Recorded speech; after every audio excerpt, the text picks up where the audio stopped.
Buenos días, soy Marix Aranguren. Nuevamente les doy la bienvenida a nuestro primer ciclo virtual de conferencias jurídicas internacionales. Uniacademia ha invitado al doctor Harold Bertot Triana, quien disertará del tema Derechos económicos, sociales, culturales y ambientales, los retos y desafíos de su justiciabilidad en la jurisprudencia de la Corte Interamericana de Derechos Humanos. El doctor Harold Bertot Triana, máster en Derecho Constitucional y Administrativo, profesor e investigador en la Universidad de La Habana, con estudios e investigaciones en la Escuela Diplomática de España, en el Instituto de Derechos Humanos de la Universidad de Valencia y en el Centro de Estudios Políticos y Constitucionales de Madrid. Asesor jurídico y litigante. Autor de varios artículos sobre temas de derecho internacional público, derecho constitucional, teoría política y filosofía del derecho. Autor y coautor, entre otras, de las siguientes obras: La protección de los derechos humanos, la teoría de la imputación objetiva, el pensamiento jurídico de Hans Kelsen. Agradecemos su asistencia.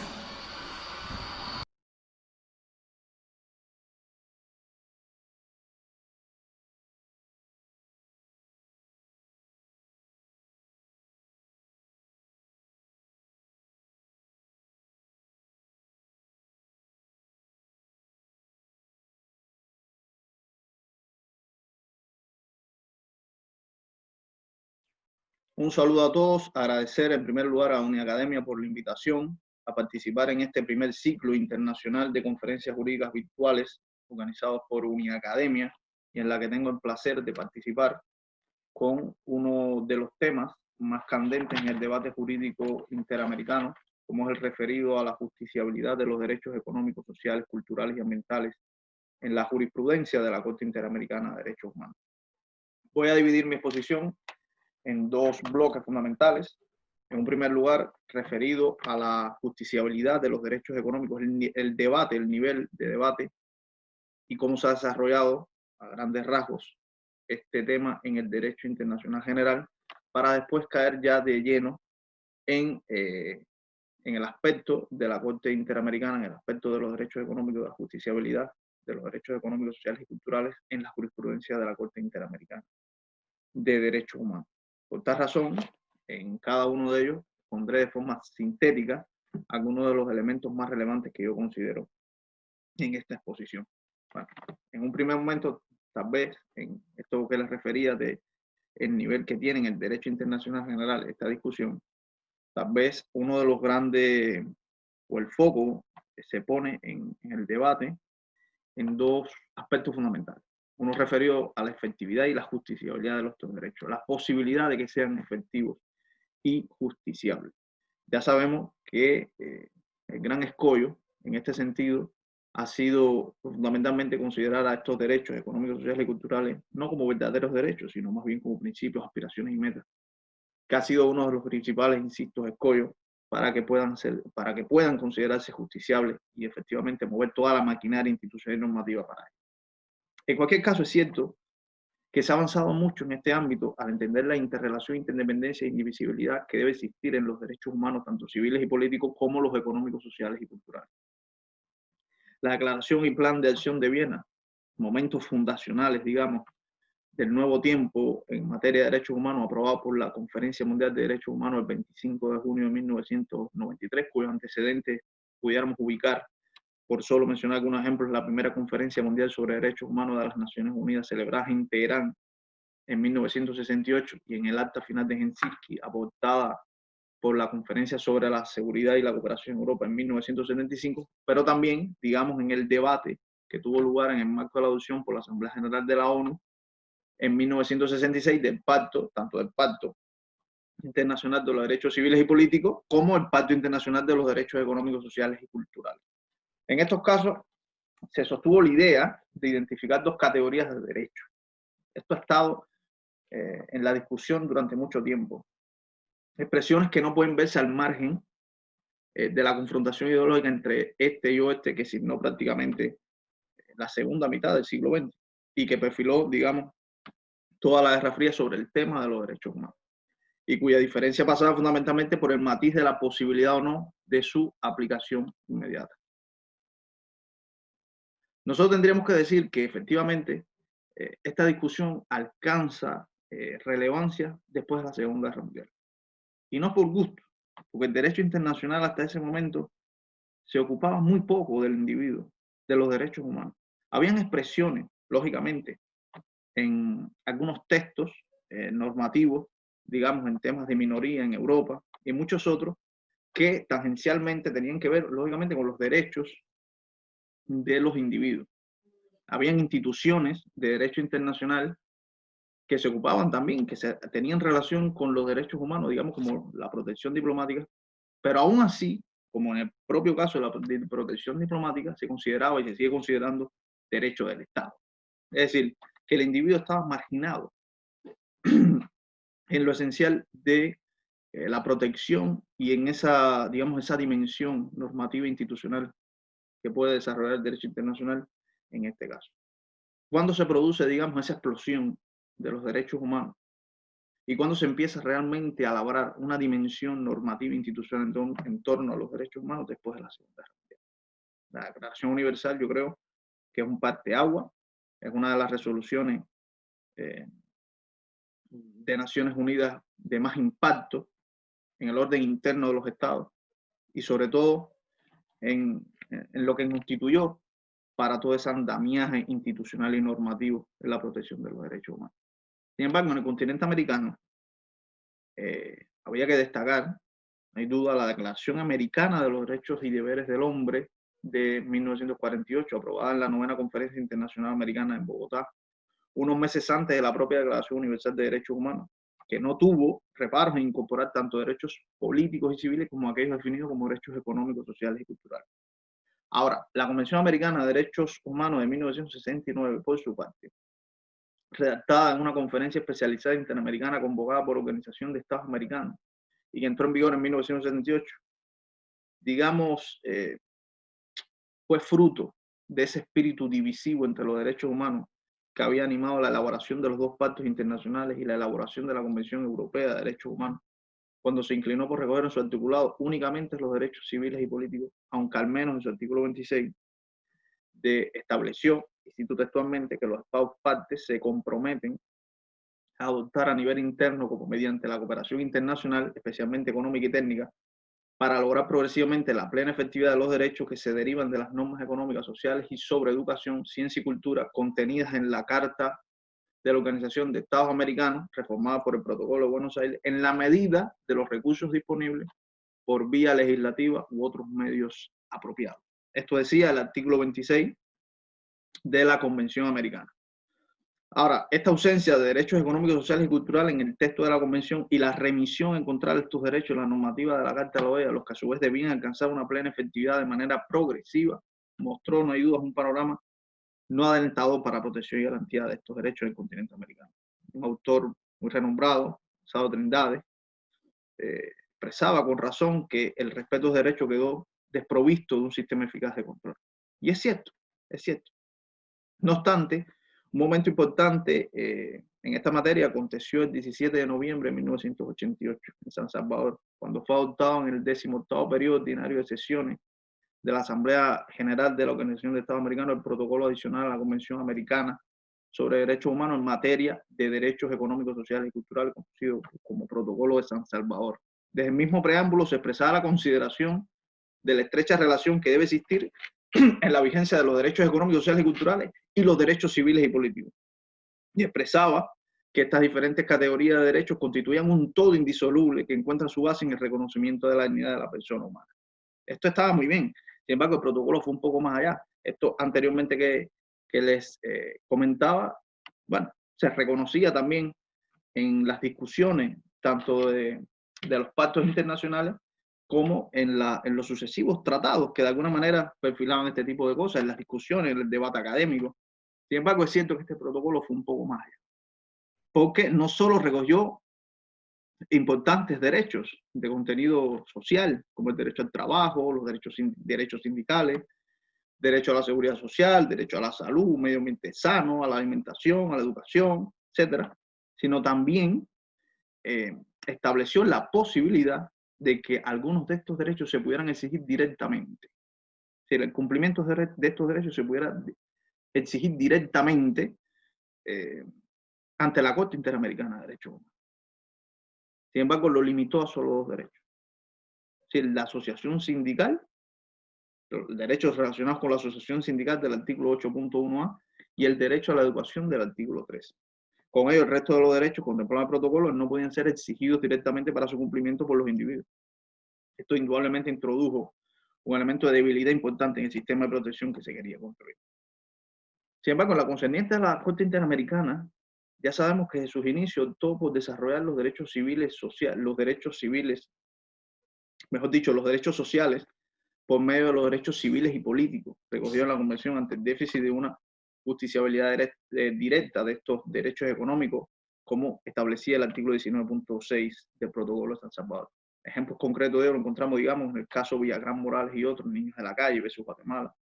referido al secuestro, la tortura y el asesinato de 4 jóvenes y el asesinato de otros, así como de la omisión de los mecanismos del Estado de tratar dichas violaciones como correspondía y de brindar acceso a la justicia a la familia de las víctimas. Ahora bien, esta especie de conexidad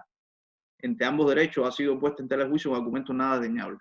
Yo voy a referirme a uno solo, como el del actual juez de la Corte Interamericana, Eduardo Ferrer Margreo, cuando expresó, y cito, que esta estrategia argumentativa es valiosa y ha permitido un importante avance de la jurisprudencia interamericana expresada.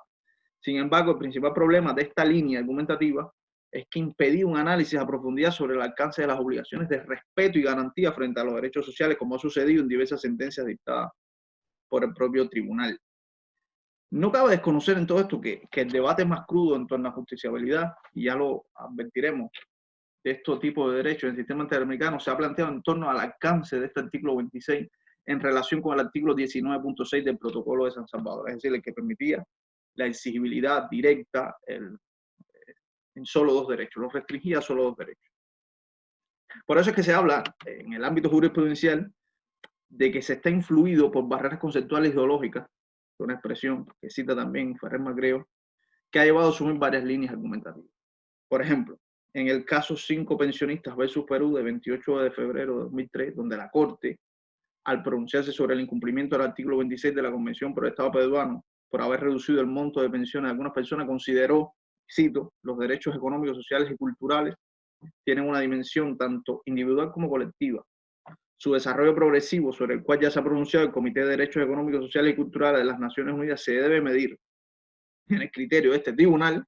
en función de la creciente cobertura de los derechos económicos, sociales y culturales en general y del derecho a la seguridad social, a la pensión en particular, sobre el conjunto de la población, teniendo presentes los imperativos de la equidad social y no en función de las circunstancias de un muy limitado grupo de pensionistas no necesariamente representativos de la situación general prevaleciente. Este fue el argumento de la Corte en aquel caso para desestimar la solicitud de pronunciamiento sobre el desarrollo progresivo de los derechos económicos, sociales y culturales en el Perú. Resaltaba a primera vista que la Corte aludiera a una dimensión tanto individual como colectiva de los derechos económicos, sociales y culturales, y seguidamente argumentara que el desarrollo progresivo de estos derechos se debía medir en función de la creciente cobertura de este tipo de derechos en general y del derecho a la seguridad y la pensión en particular sobre el conjunto de la población. Este asunto despertó reflexiones importantes en el voto concurrente del juez Sergio Ramírez, en tanto consideró que esa dimensión individual se traducía en una titularidad a sí mismo individual, es decir, de interés jurídico y de un derecho correspondiente que pudieran ser compartidos, por supuesto, con otros miembros de una población o de un sector de este. Sin embargo, el propio juez Ramírez expresó que había cuenta de los límites que la propia Corte dio a su pronunciamiento en función de las características del caso, no consideraba procedente ir más lejos en este voto concurrente y, por supuesto, sugería otras consideraciones adicionales que traería consigo el desarrollo de la jurisprudencia interamericana sobre esta cuestión, que era una de las más actuales y trascendentales en el sistema de derechos humanos de la región. Más allá, un desarrollo importante en la toma de postura de la Corte lo representó el caso Acevedo Buendía y otros cesantes jubilados de la Contraloría versus Perú. En la cuestión sobre si el derecho a la seguridad social se encontraba protegido por el artículo 26, la Corte, además de pronunciarse plenamente competente para analizar violaciones de todos los derechos reconocidos en la Convención, sostuvo un grupo de argumentos muy valiosos para el tema. En este sentido, sostuvo que los trabajos preparatorios en la elaboración del artículo 26 de la Convención demostraron el interés del Estado en una cierta obligatoriedad jurídica en su cumplimiento y aplicación. Es decir, el precepto, al encontrarse en el capítulo 3 de la Convención, a juicio de la Corte, se ubicaba también en la parte 1 de dicho instrumento, titulado Deberes de los Estados y Derechos Protegidos, y por ende estaba sujeto a las obligaciones generales contenidas en los artículos 1.1 y 2 señalados en el capítulo 1, que se titula Enumeraciones de Deberes, así como los que están en los artículos 3 al 25 señalados en el capítulo 2, que se titulan Derechos Civiles y Políticos. Por lo tanto, la interdependencia existente entre los derechos civiles y políticos, económicos y culturales, hacía que debían ser entendidos integralmente como derechos humanos sin jerarquía entre sí y exigibles en todos los casos ante aquellas autoridades que resultaran competentes para ello. La Corte tomó como referencia los pronunciamientos del Comité de Derechos Económicos, Sociales y Culturales de las Naciones Unidas, que había indicado que este desarrollo progresivo de los derechos económicos, sociales y culturales para su plena efectividad no podían lograrse en un breve periodo de tiempo y que se requería un dispositivo de flexibilidad necesaria que reflejara las realidades del mundo. Pudiéramos destacar algunos de los votos concurrentes de este caso, pero tal vez nos concentremos un poco más en destacar los votos concurrentes en algunos de estos casos que fueron armando, digamos, este desarrollo, esta línea argumentativa de la Corte que desembocó, como vamos a ver en el caso pionero Lagos Campos. Por eso, digamos, hay una construcción jurisprudencial para el logro de la justiciabilidad de estos derechos que se puede encontrar en varios votos particulares, con una constante postura por parte de algunos jueces en este sentido. Es decir, hacer justiciables los derechos económicos, sociales y culturales vía artículo 26, pese a todos los inconvenientes que ya se advertían desde aquel momento. Digamos, aquí habría que destacar el voto de Maculay en el caso Furlan y Familiares versus Argentina, con sentencia de 31 de agosto de 2012, los votos del juez Eduardo Ferrer Margrego en los casos Suárez Peralta versus Ecuador, de 21 de mayo de 2013, González Yuí y otros versus Ecuador de 1 de septiembre de 2015, Canales Yuapaya y otros versus Perú de 24 de julio de 2015 y Chinchilla Sandoval versus Guatemala de 29 de febrero de 2016. No obstante, como ya les adelantaba, sería en el caso Lagos del Campo en el que por primera vez la Corte considera la justiciabilidad directa de los derechos económicos, sociales y culturales. Como se ha puesto de manifiesto,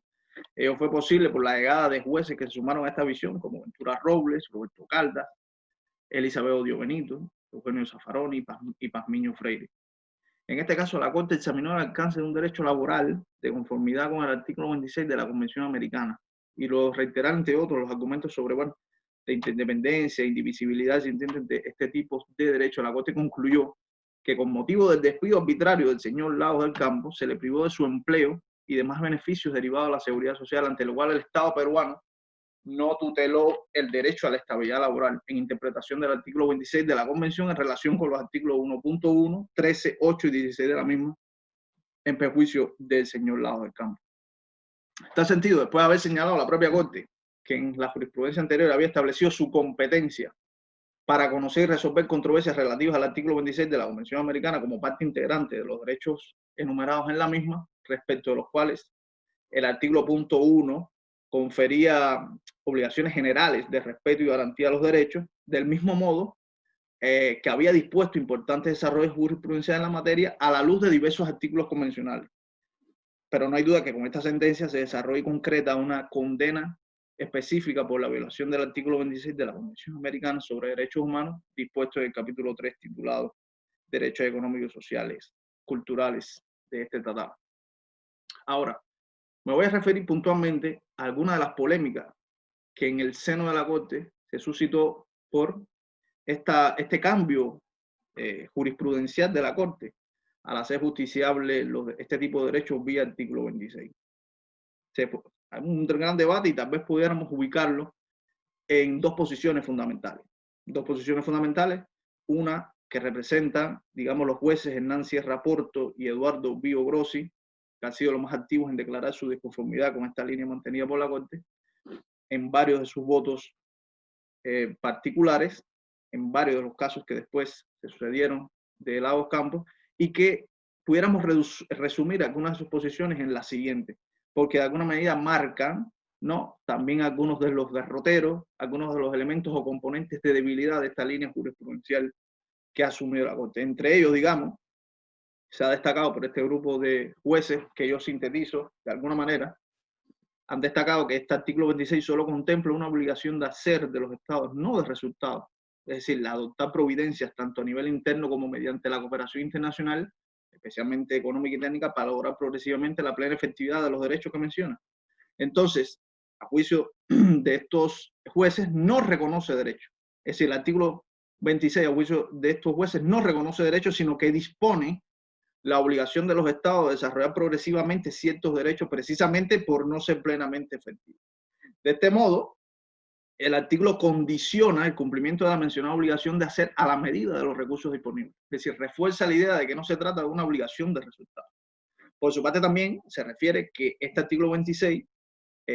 hace mención a derechos que se derivan de las normas económicas, sociales y sobre educación, ciencia y cultura contenidas en la Carta de la OEA. Es decir, a derechos que se desprenden o podían inferirse de disposiciones de esta última y no que ella los consagre o reconozca.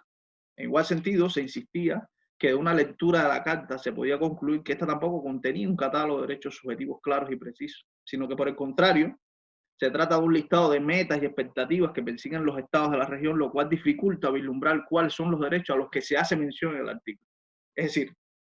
hay pocas referencias, estos autores remarcan que había pocas o hay pocas referencias expresas a los TESCA, y para afirmar que efectivamente se encuentran consagrados en la Carta es necesario realizar una labor interpretativa bastante extensa. En este caso se llega por ello a la conclusión de que hubiera sido deseable que el artículo 26 utilizara una técnica legislativa menos problemática, pero lo cierto es que hace una remisión a la Carta de la OEA y no a la Declaración Americana. Este es otro de los grandes debates, lo cual habría podido producir una interpretación distinta debido a que las declaraciones sí cuentan con referencias más claras a los DECA. En este sentido, también se argumenta intentar construir un catálogo de derechos económicos, sociales y culturales a partir de la Carta es una tarea interpretativa compleja. Entra a utilizar cuanto tratado de derechos humanos existe para llenar de contenido el artículo 26 y lo único que puede generar es una dinámica de vía expansiva de la responsabilidad internacional de los estados. Es decir, al no contenerse un catálogo definido de este tipo de derechos, cuya infracción genera responsabilidad de los estados, estos no pueden prevenir ni reparar internamente las posibles infracciones porque básicamente la Corte puede modificar el catálogo de derechos dependiendo del caso. Es decir, al no existir un catálogo preciso de este tipo de derechos, la indicación de este tipo de estos jueces se dirige precisamente a indicar ello, ¿no? ¿Dónde está la previsibilidad de los estados si no están contenidos? Y es en una labor de interpretación de varios textos de los cuales se deduce y se le da contenido a este tipo de derechos. De igual forma, se insiste en que no es posible abordar los debates sobre la competencia de la Corte Interamericana en materia de este tipo de derechos sin tener en cuenta el protocolo de San Salvador. Es decir, la relevancia del protocolo radica en que es mediante este tratado que los estados de la región tomaron la decisión de definir cuáles son este tipo de derechos que están obligados a cumplir. Asimismo, estableció de manera clara y precisa, argumentan estos jueces, el contenido de dichos derechos, además de que los estados tomaron la decisión soberana de restringir cuáles de estos derechos consagrados en protocolo podrían ser objeto de supervisión por medio del mecanismo de peticiones individuales que establecieron en el artículo 19.6. En todo caso, se argumenta también que esta limitación de competencias no debe entenderse como contradictoria con lo dispuesto en el artículo 26 de la Convención Americana, si se tiene en cuenta que esta norma expresa la voluntad posterior y más específica de los estados sobre la competencia de la Corte Interamericana sobre este tipo de derechos. Tampoco, argumenta, se debe leer la Convención Americana de forma aislada, sin tener en cuenta su protocolo, por tanto son tratados complementarios que deben ser leídos e interpretados de manera común. Entre otros muchos argumentos de estos jueces que en realidad ponen sobre el tapete una discusión sobre algunos de los lados flacos de esta línea jurisprudencial que asume la Corte. Ahora, estas posiciones se han mantenido hasta ahora y ya vemos que alguna de estas críticas se mantiene también en uno de los últimos casos de la Corte Interamericana. Me refiero específicamente al caso de comunidades indígenas miembros de la asociación LACA-JONAT versus Argentina, en que otras cosas afirma por primera vez el contenido sustantivo de los derechos a un medio ambiente sano, una alimentación adecuada, al agua y a participar en la vida cultural a partir del artículo 26. En el caso del derecho al agua, pese a no haber sido ni siquiera alegado por los representantes de las comunidades indígenas, pero la Corte consideró que tenía competencia para su estudio con base en el principio de iura nobis curia y estableció la interdependencia entre los derechos a un medio ambiente sano, a la alimentación adecuada, al agua y a la identidad cultural y sus especificidades en relación con los pueblos indígenas. Ahora bien, si bien es cierto que esta línea jurisprudencial constituye un avance importante en materia de derechos humanos, es cierto también que algunas de estas preocupaciones de los jueces que se oponen a esta posibilidad por vía del artículo 26 despierta la inquietud si lo analizamos algunos de estos casos en concreto. Me voy a referir, por cuestiones de tiempo, solamente al caso Cuscupi Baral y otros versus Guatemala, el cual tuve el placer, esta sentencia, de comentar junto a la profesora Elena Díaz Galán y que está publicada y al cual yo haré referencia a los aspectos centrales. Este caso versaba sobre 49 personas diagnosticadas con el VIH entre los años 1992 y 2004 en Guatemala, de las cuales 15 habían fallecido y 34 continuaban con vida. La mayoría de ellos no habían recibido atención médica estatal con anterioridad al año 2004 y algunos habían contraído enfermedades oportunistas que le habían provocado la muerte de algunos de ellos. Se destacaba además en la sentencia que eran personas de escasos recursos, eran madres o padres que eran el sustento económico y moral de su familia, contaban con baja escolaridad, los efectos de su condición como personas que vivían con el VIH no les permitió realizar la misma actividad previa a su contagio y vivían en zonas alejadas de las clínicas donde debían recibir atención médica y eran mujeres embarazadas. En este sentido, la Corte entendió que debía analizar la responsabilidad del Estado por la violación al derecho a la salud por falta de atención médica de estas 49 personas diagnosticadas con VIH. También debía valorar la violación del principio de progresividad por políticas regresivas en detrimento de la plena efectividad del derecho a la salud,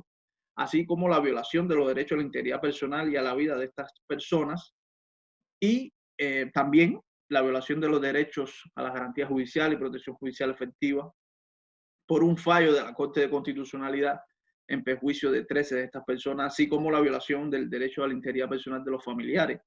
de estas presuntas víctimas como resultado de los sufrimientos que podían haber tenido por la atención médica recibida por sus familiares. Por esto la sentencia tuvo que volver, esta vez con mayor profundidad, sobre las razones de la justiciabilidad directa de este tipo de derechos por vía del artículo 26 de la Convención Americana. Es decir, en este caso, la violación del artículo 26 por la afectación a la salud de las víctimas diagnosticadas con VIH. La Corte, en este caso, procedió a interpretar el artículo 26 de la Convención y su relación con los artículos 1.1, 2, 62 y 63 de la Convención, recurriendo a todos los métodos de interpretación presentes en la Convención de Viena de Tratado, así como las normas de interpretación que se desprenden del artículo 29 de la Convención Americana. Y ahí encontramos un refortalecimiento, digamos, de esta línea argumentativa que sostenía su posibilidad. En cuanto a la interpretación literal, digamos, la Corte consideró que el sentido corriente que había de atribuirse a la norma prevista en el artículo 26 de la Convención es que los estados se comprometían a hacer efectivos derechos que se derivaban de las normas económicas, sociales y sobre educación contenidas en la Carta de la Organización de Estados Americanos, así como que advertía que si bien la Carta consagraba principios y metas tendentes al desarrollo integral, también se refería a ciertos derechos, tanto de manera explícita como implícita. Es decir, que el texto de la norma debía ser interpretado de forma tal que sus términos adquirieran sentido y un significado específico, lo que en el caso del artículo 26 implicaba entender que estos estados acordaron adoptar medidas con el objetivo de dar plena efectividad a los derechos reconocidos en la Carta de la OEA. Bueno, también a lugares similares llega a partir de la interpretación, una interpretación sistémica, donde también se aborda la independencia e indivisibilidad recíproca entre los derechos civiles, económicos, políticos, económicos y sociales, y de esta forma concluyó que no existían elementos, cuando se refería específicamente a la relación del Protocolo de San Salvador y la Convención Americana, que no existían elementos para considerar que con la adopción del Protocolo de San Salvador los estados buscaron limitar la competencia del tribunal para conocer sobre violaciones al artículo 26 de la Convención Americana. La Corte, para llegar a esta conclusión, advierte que si la Convención Americana no estaba siendo modificada expresamente por un acto posterior de los estados, la interpretación que correspondía debía ser la menos restrictiva respecto a sus alcances en materia de protección de derechos humanos. Asimismo, el tribunal recuerda que la propia Convención Americana preveía en su artículo 76 un procedimiento específico para realizar enmiendas a la misma, el cual requería una aprobación de 2/3 partes de los estados parte de la Convención. De esta forma sería contradictorio, sostuvo el tribunal, la mayoría de los jueces, que la adopción de un protocolo adicional que no requiriera un margen de aceptación tan elevado como una enmienda a la Convención Americana podía modificar el contenido y alcance de los efectos de la misma. En consecuencia, consideró que la mera existencia del artículo 19.6 del Protocolo de San Salvador no permitía inferir conclusiones como consecuencias limitativas respecto a la relación entre los artículos 26, 1.1, 2, 62 y 63 de la Convención. Bueno, en cuanto a la interpretación teleológica, en que se basa a analizar, digamos, el propósito de las normas involucradas, para lo cual es pertinente analizar el objeto y fin del tratado mismo y de ser pertinente los propósitos del sistema regional de protección, la Corte entendió que la conclusión por este método es similar a la conclusión respecto a la interpretación literal y sistémica, en el sentido de que el artículo 26 reconocía la existencia de derechos que debían ser garantizados por el Estado a todas las personas sujetas a su jurisdicción en los términos previstos por la Convención Americana. Es decir, el reconocimiento de estos derechos y de la competencia de la Corte para resolver controversias en relación con ellos tenía el objetivo de consolidar un régimen de libertad personal y justicia social fundado en el respeto de los derechos esenciales del hombre que se reconocían en la Carta y que era claramente compatible con el objeto y fin de la Convención Americana. Bueno, si entramos en aspectos más críticos de este razonamiento y de otros que la Corte realizó en este caso, como veremos, nosotros tuviéramos que hacer primero énfasis en algunos aspectos concretos sobre la responsabilidad del Estado bajo la consideración de obligaciones de exigibilidad inmediata al amparo del artículo 26 que hace la Corte. En este sentido, ya en el caso Pobletes Vilches y otros versus Chile, la Corte había declarado la violación directa y autónoma del derecho a la salud, apartándose de la vía de la conexidad respecto al derecho de la vida o la integridad personal para la protección de este derecho. La Corte había derivado el derecho a la salud de la Carta de la OEA y en la Declaración Americana de Derechos Humanos, y había fijado el alcance y contenido de este derecho a partir de tomar en cuenta la propia Constitución chilena, es decir, el Estado demandado en este caso, y de un amplio consenso, decía la Corte regional, un amplio consenso regional, la consolidación del derecho a la salud, el cual se encontraba reconocido explícitamente en diversas constituciones y leyes internas de los estados de la región, así como en un vasto corpus juris internacional. Sí, esta consideración de un derecho a la salud consolidado le permitió a la Corte derivar diversos estándares aplicables al presente caso, el cupo pivaral, relativos a prestaciones básicas y específicas de salud, particularmente frente a situaciones de urgencia o emergencia médica y respecto de las personas mayores. La Corte reafirmó, en cuanto al contenido del derecho a la salud, que la salud es un derecho humano fundamental, quedémonos con esa idea, e indispensable para el ejercicio adecuado de los demás derechos, y que todo ser humano tenía derecho al disfrute del más alto nivel posible de salud que le permitía vivir dignamente, entendida la salud no solo como ausencia de afecciones o enfermedades, sino también como un estado completo de bienestar físico, mental, social, etc. En este caso, también el derecho a la salud se refería al derecho de toda persona a gozar del más alto nivel de bienestar físico, mental y social, y entre otras cosas. Bueno, también agregaría, expresó en este caso Pobletes Vilches, que existía una obligación general de protección a la salud que se traducía en el deber estatal de asegurar el acceso de las personas a servicios esenciales de salud, garantizando una prestación médica de calidad y eficaz, así como de impulsar el mejoramiento de las condiciones de salud de la población. En la sentencia referida se indicaba que la operatividad del mencionado deber estatal de asegurar el acceso de las personas a servicios esenciales de salud comienza con el deber de regulación, en que los estados son responsables de regular con carácter permanente la prestación de servicios, tanto público como privado, y la ejecución de estos programas nacionales relativos al logro de una prestación de servicio de calidad. Sí, con base en la observación general número 14 del Comité de Derechos Económicos, Sociales y Culturales, indicaba que este derecho abarcaba la atención a la salud oportuna y apropiada conforme a los principios de disponibilidad, accesibilidad, aceptabilidad y calidad,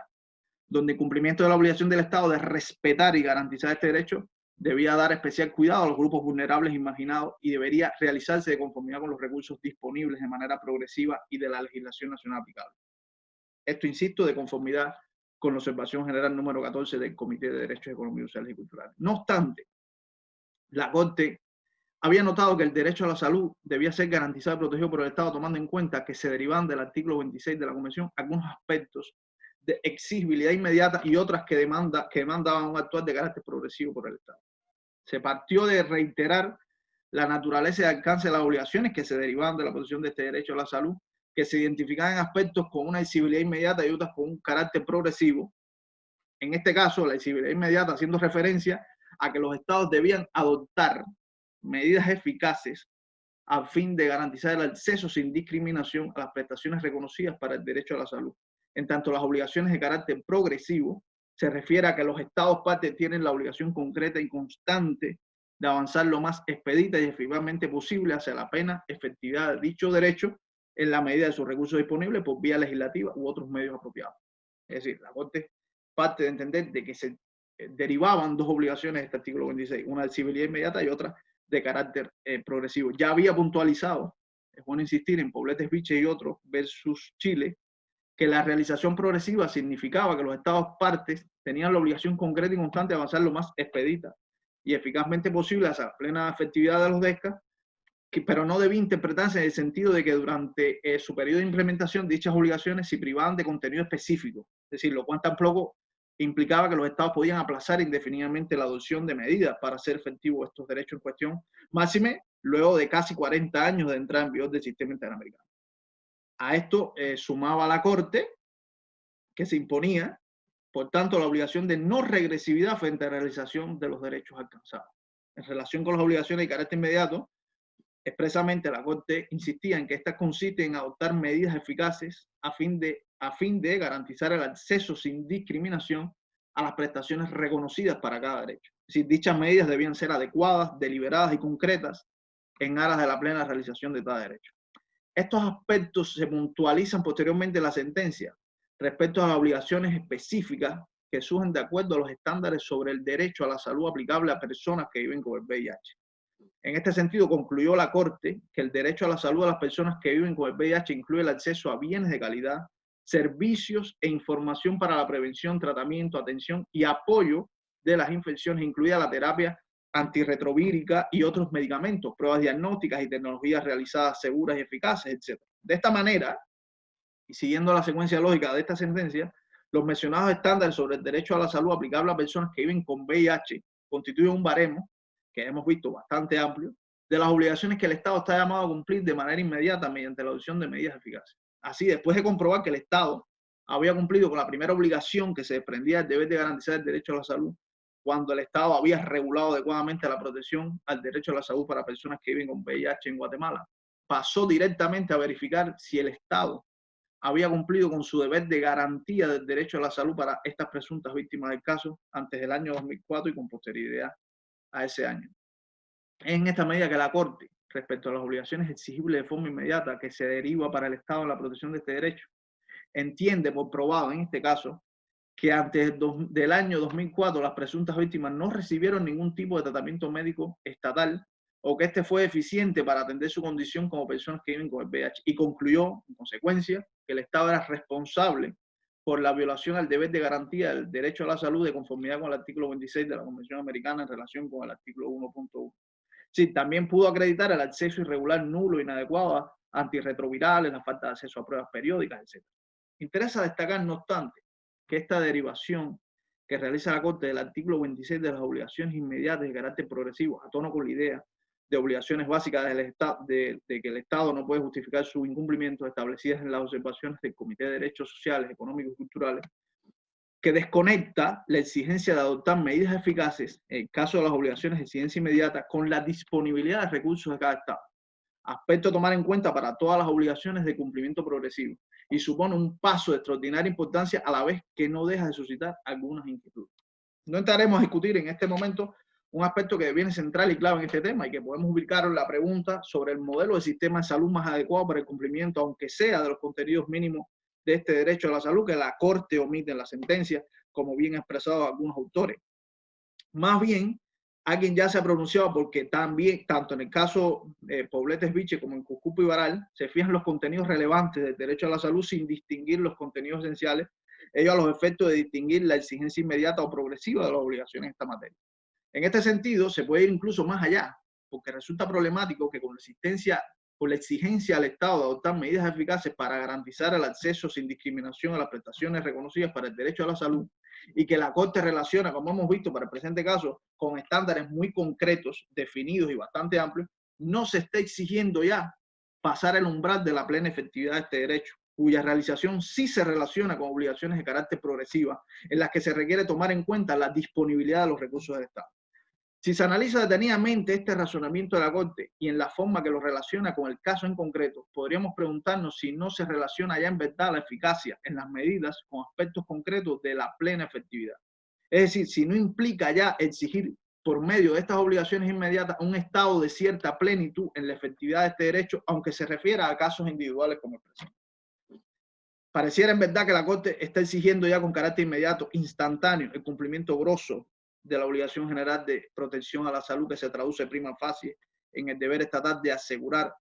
el acceso de las personas a servicios esenciales de salud, garantizando una prestación médica de calidad y eficaz, cuando entiende que las obligaciones de carácter inmediato que se derivan del artículo 26 de la Convención para este derecho se refiere a la adopción de medidas eficaces precisamente para garantizar el acceso sin discriminación a las prestaciones reconocidas para el derecho a la salud. Esta cuestión deviene trascendental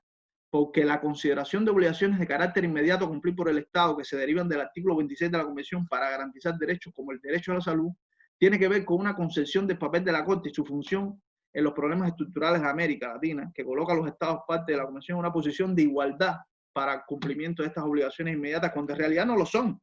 pero con la premisa de que la protección y garantía de los derechos económicos, sociales y culturales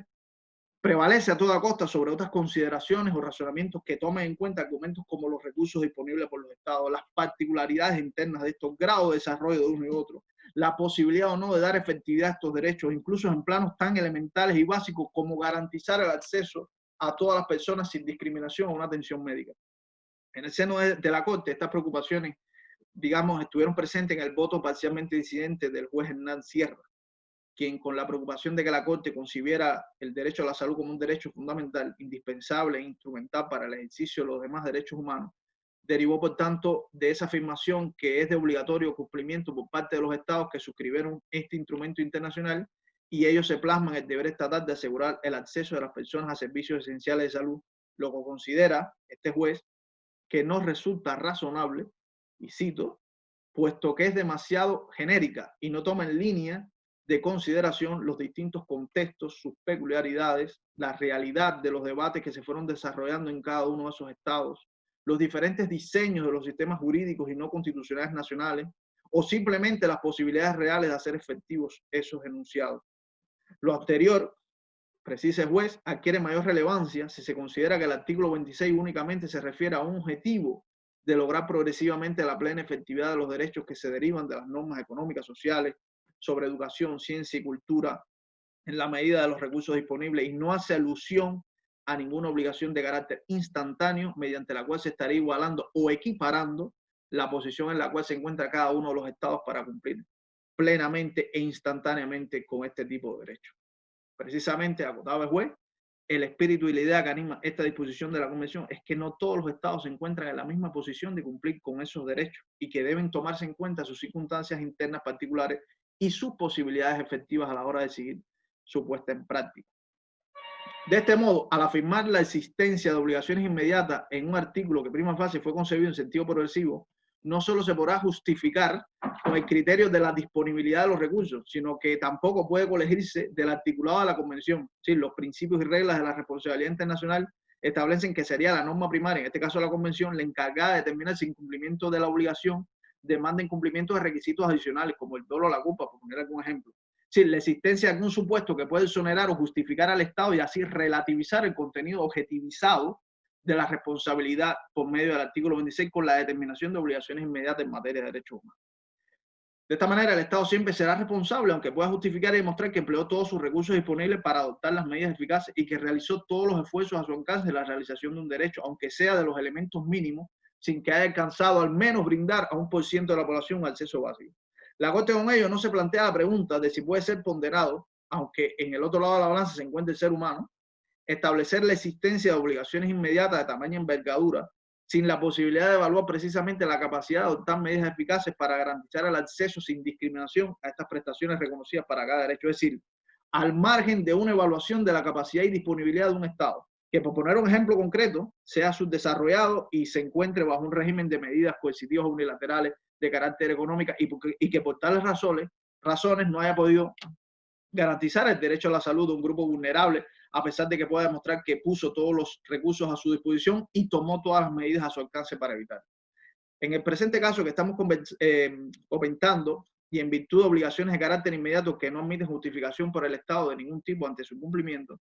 se posibilita que en la determinación de la responsabilidad por la violación del deber de garantía del derecho a la salud de conformidad con el artículo 26 de la Convención Americana y en relación con el artículo 1.1 de dicho instrumento con anterioridad y con posterioridad a 2004 en perjuicio de las personas que se indican en la sentencia, no se realice un razonamiento que relacione puntualmente los elementos de disponibilidad, accesibilidad y calidad de la atención médica en la salud, en el hecho de que estas personas no recibieron ningún tratamiento médico estatal o que este fue deficiente para atender su condición como personas que viven con el VIH o que 31 de las personas víctimas, como también dijo la Corte, tuvieron acceso irregular, nulo, inadecuado a antirretrovirales por parte del Estado, con la situación y los recursos disponibles del Estado y con las probables acciones emprendidas por el Estado en el marco de estos condicionamientos. En todo caso, esta argumentación ha sido superada por la Corte y deja atrás la consideración de que la existencia de obligaciones de carácter inmediato para el Estado, en consonancia con la justiciabilidad directa de estos derechos, debe comportar un Estado ideal en torno a la protección de los derechos humanos, sino que entiende posible realizarlo ante un Estado ideal que está lejos de alcanzarse y que confronta con una realidad simétrica, abiertamente fracturada por la desigualdad y la pobreza y con niveles de desarrollo económicos pendientes de muchas causas estructurales, no solo de los Estados, sino de una perspectiva regional.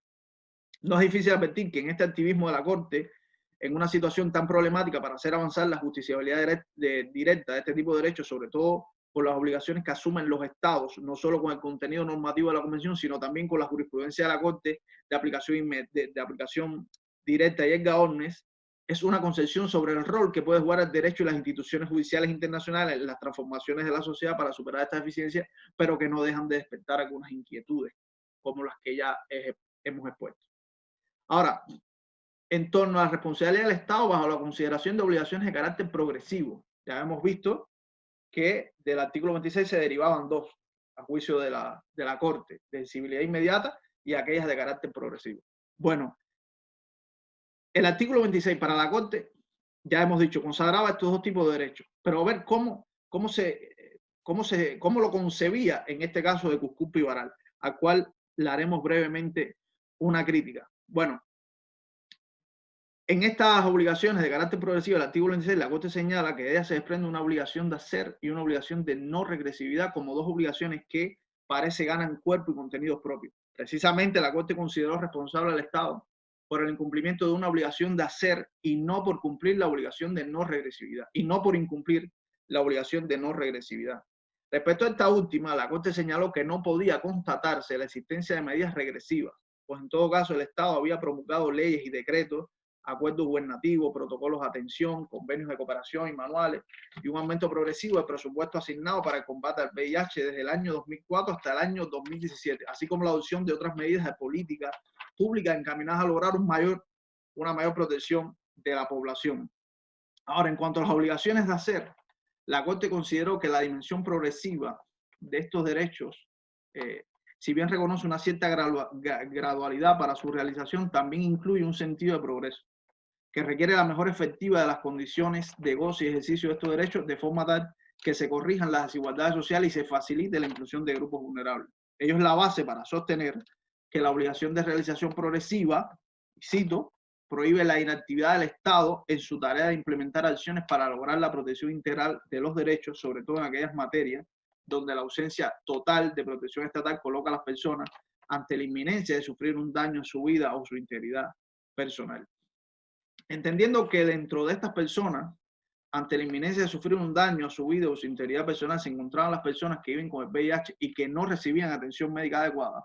la Corte consideró que el Estado incumplió sus obligaciones convencionales de realización progresiva al no contar con políticas públicas o programas que de facto, y no solo de jure, le permitieran avanzar en el cumplimiento de su obligación de lograr la plena efectividad del derecho a la salud. En tal sentido, la Corte consideró que el Estado, pese a contar con una serie de leyes y programas diseñados para la atención de personas que viven con el VIH, proveyó tratamiento médico antes de 2004 para garantizar el derecho a la salud solo a un número limitado de personas, que no incluía a 48 de las 49 víctimas del caso.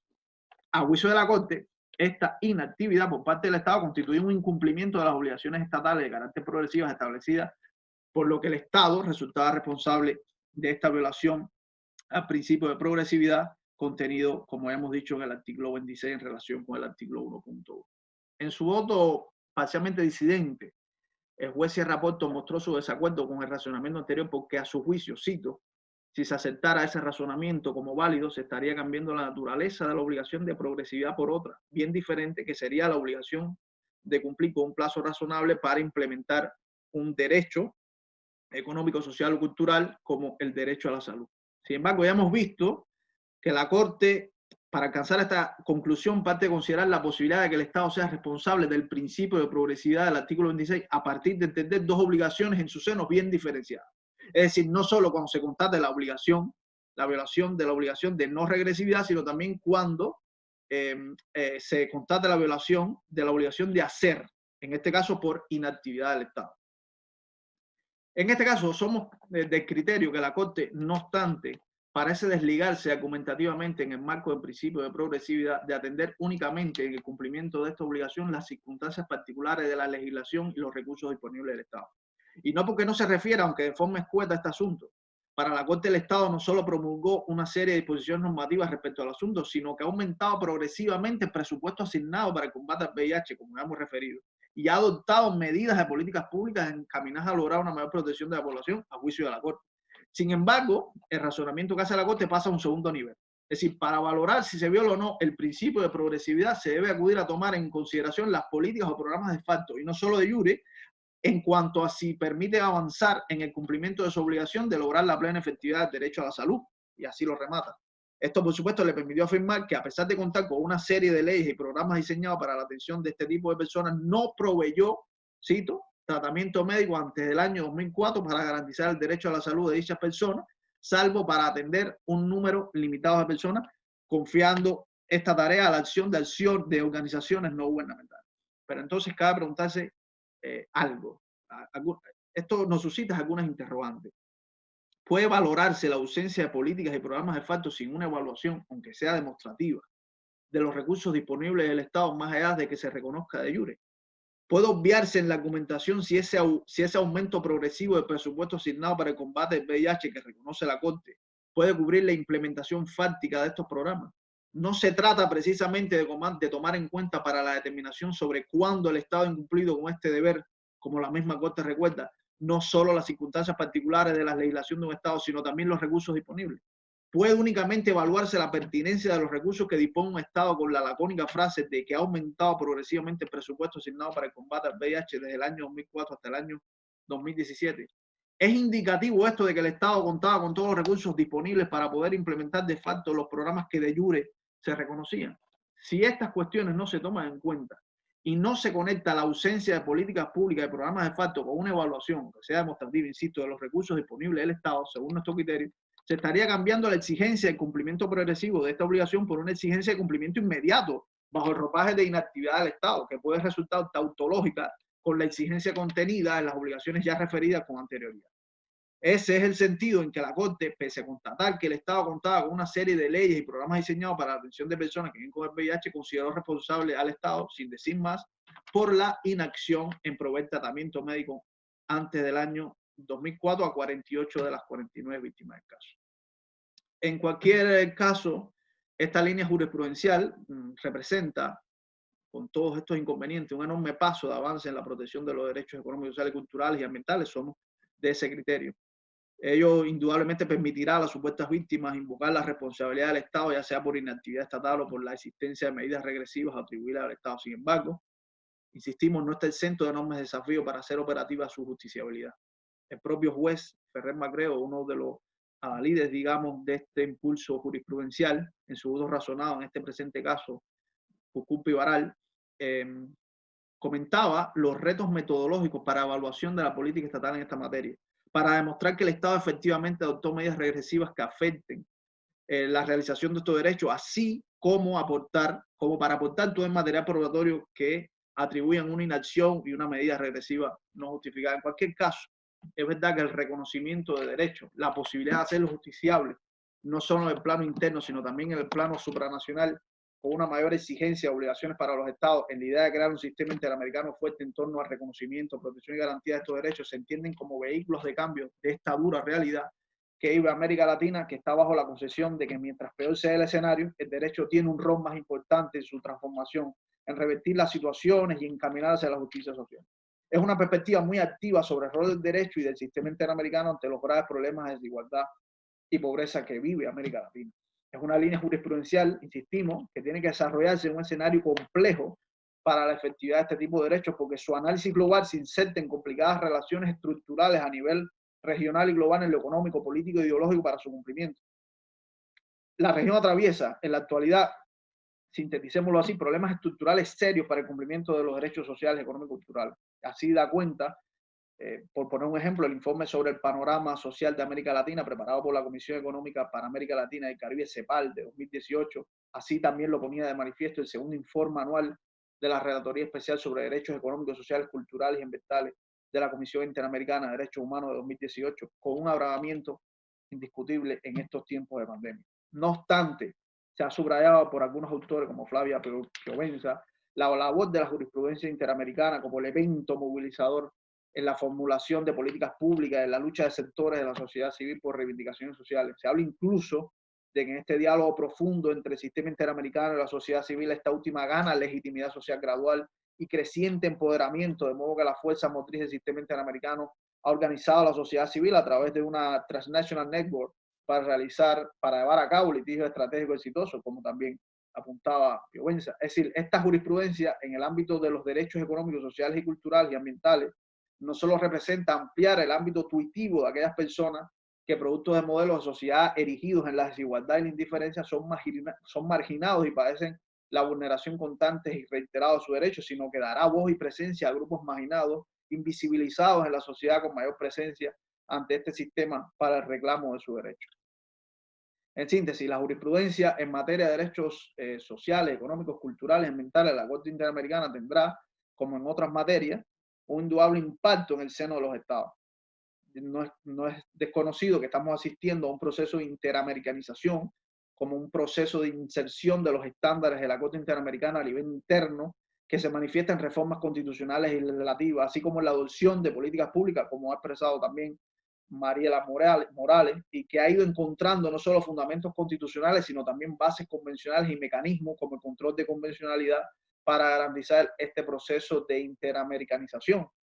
Es decir, la concesión de la Corte sobre algunos derechos sociales, como el derecho a la salud, que este órgano considera derecho fundamental, la posibilidad de justiciabilidad directa y autónoma ante ella, así como la exigencia de obligaciones inmediatas a cumplir por el Estado para su efectividad, tienen evidentes impactos a partir de ese rol importante que juega la Corte en la construcción de un derecho común para América Latina. Ya es conocido esa expresión de jus constitucionales comunes.